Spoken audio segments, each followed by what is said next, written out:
Hey guys, today I want to talk to you about a couple of Lugers that are really rare and somewhat controversial. We're going to be taking a closer look at these two variations. One of them, I'll turn that around, one of them is the KL Luger. Maybe you've never even heard about it, but it has an interesting history and some theories about it. And the other, I know you can't see, it's a World War I Luger, but it has a death's head that was added post-factory. So we're going to talk about the controversy about the Death's Head Luger. But before I do, I want to apologize to some of our viewers from outside the United States. The last video I did was about the Buchenwald gun. You can still go back and watch the original. We put the link on here. There was the original Buchenwald Walther PP. That was an engraved gun. It has almost 600,000 views. I think really worth watching, but I did an update to it, and most of you didn't get to see it. If you're outside the United States, a lot of you didn't get to see it because it was banned or censored, or you had to give them a credit card to look at it, and that was because of the graphic images of the death camps. Now, I find that very, very strange that in Europe or other countries or any country that they would want to censor those images, because after all, don't we want to warn people about the evils of Nazism or fascism or racism? I thought that was very woke, but evidently we're not supposed to show those images. So you were not allowed to see them. I will go ahead and tell you about the update. There was three things that we updated. First, we found the consecutive number of that pistol. We found the consecutive number gun.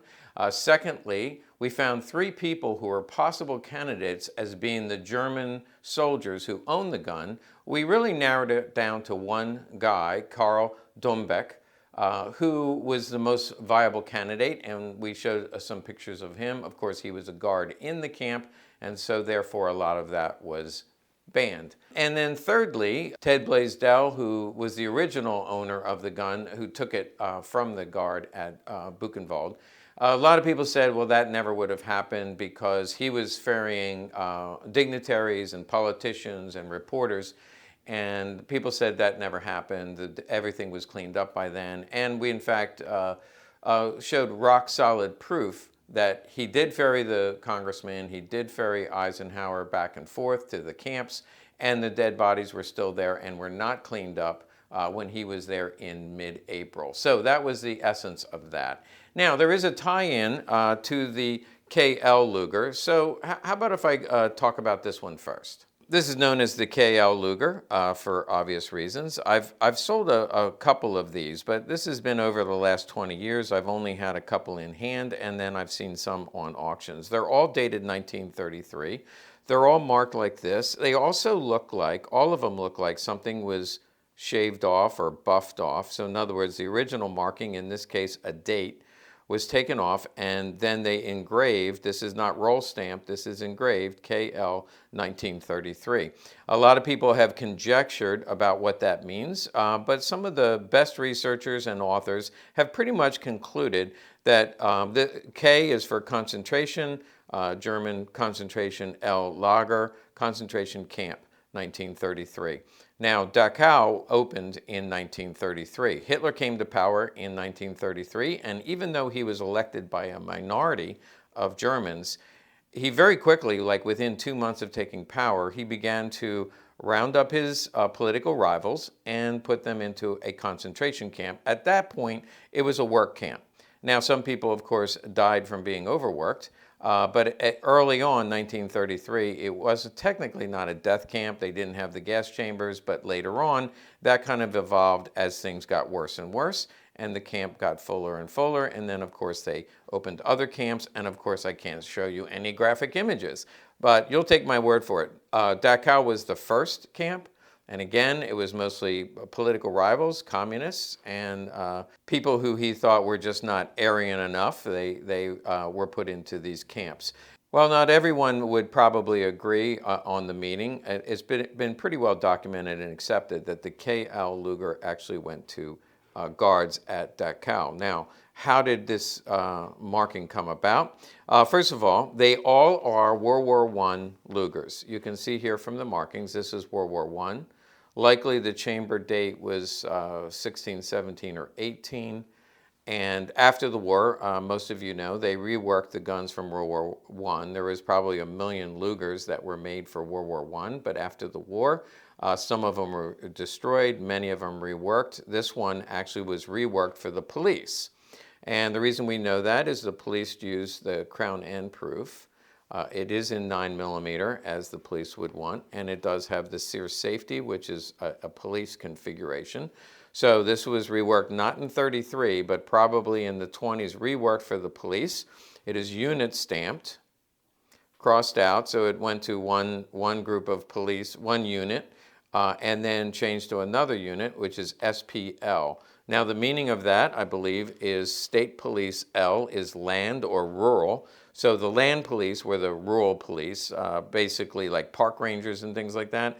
And of course we know that would make sense because Dachau was in the eastern part of Germany and in a very rural area. The Nazis did not want citizens or civilians checking out and seeing what was going on there, so they're usually in very rural areas. There is a city of Dachau, but this concentration camp was outside the city.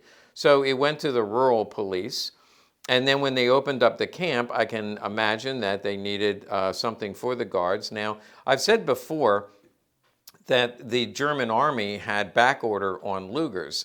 They were having a hard time getting arms and ammunition because of all the restrictions from the Treaty of Versailles. So when they opened up this camp and said, we'd like to order some Lugers, there really was no place to order them from. The only place making, in 1933, DWM was not making them anymore. They made this one originally. They were forbidden from making new ones other than some commercial guns in .30 caliber. Mauser didn't start making them until 1934.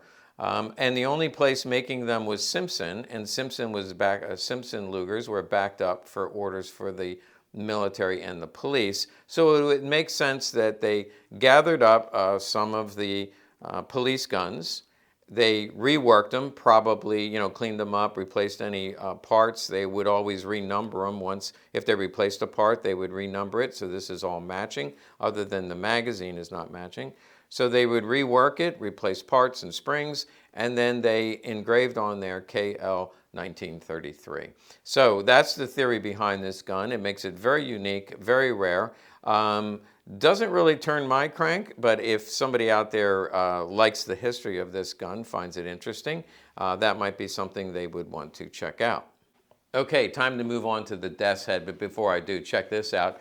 I don't know if you noticed, there's a trench gun. Remember, I just did the Winchester trench gun that went to Tennessee Eastman. That actually sold on auction for a bit more than we expected, but there's a trench gun made by Stevens. Just an interesting World War II trench gun, like the one I just covered. But today we're here to talk about the Death's Head Luger. Now this one is even more controversial in that people just don't agree. If you read 10 different researchers, authors, you'd probably get 5 opinions on what the Death's Head means. Let's take a closer look, because this is very hard to see, and it almost looks like a cartoon character when you see it. Okay, just like the KL, this started out as a World War I Luger, and this one is still dated 1914. You can see the Death's Head above it. And again, this is engraved on there. It's very, very small and almost looks comedic. I mean, it's well, first time I saw this on a Luger, I thought, you've got to be kidding me. That's not real. But the more I collected, the more I found that these are, these do exist. We're not sure of the meaning, but World War I, some people feel that during World War I, certain units put the Death's Head on there. So they'd all take it to the local armory. Everybody in that unit, it'd be similar today if your unit all decided to go out on leave and get tattoos, all the same. In this case, there is a theory that they went to an arsenal and they were all marked. They look like they were individually done because they're all just a little bit different. No two are exactly the same, but however, they always have the bones, which look like big floppy ears coming out both sides of the skull. And they all have the lazy S on top. Not sure the meaning of the lazy S. Lazy S just means it's on its side. And again, this does not look very menacing to me, and so I never took it really seriously. But when we sell these, they do sell at a premium. So it may have been a unit mark. However, there's another theory, and that's kind of reinforced by some of the rifles. If you go to our website or if you collect rifles, you know that there are SS issued rifles, and often they will have that same death's head or a similar death's head. They also have SS runes. We have sold them in the past, and you can see them. The different death's heads are different styles, but they're all pretty much the same. They have the bones coming out of the ears. They have the lazy S. Often they have a big grin on them, and which, again, it just makes it look like a cartoon character. But the reason some people think that they went to the SS is because of these rifles. So again, as I said earlier, the contracts for all new guns to go to the military, they were spoken for. So the police had orders in, and the military had orders in. So when the SS started, and particularly the Waffen-SS, there were no place for them to get guns. So they would take these surplus guns, and there was a number of arsenals throughout Germany that could do the work to rework these and add the SS runes or the Death's Head. In a lot of cases, they were 30 caliber, and they switched them over to 9mm. These Death Head guns are in 9mm. They're from World War I. They're reworked. And they often come with a holster that also has the Death's Head on it. And again, you can't see the lazy S, but it is there. You can see the bones. I guess that's like a thigh bone. But it just looks like he has big ears. You see the carved pumpkin look of the eyes, the nose, and the mouth. Whether or not this is fake or real, it would be hard for me to say. I'm sure if some people fake them, it wouldn't be that hard to just stamp holsters. This is a World War I. It's dated 1916. Can't really see it. It was dyed black, which would make sense for the SS.